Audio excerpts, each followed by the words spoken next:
WestFall D4. The D4 is designed for 7/16" rope, while the D5 is designed for 1/2" rope.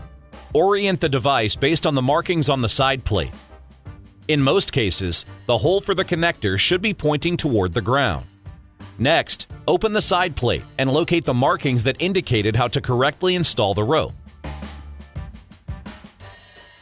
For the D4, loop the anchor end of the rope through the bottom of the device and bring it up and over the top.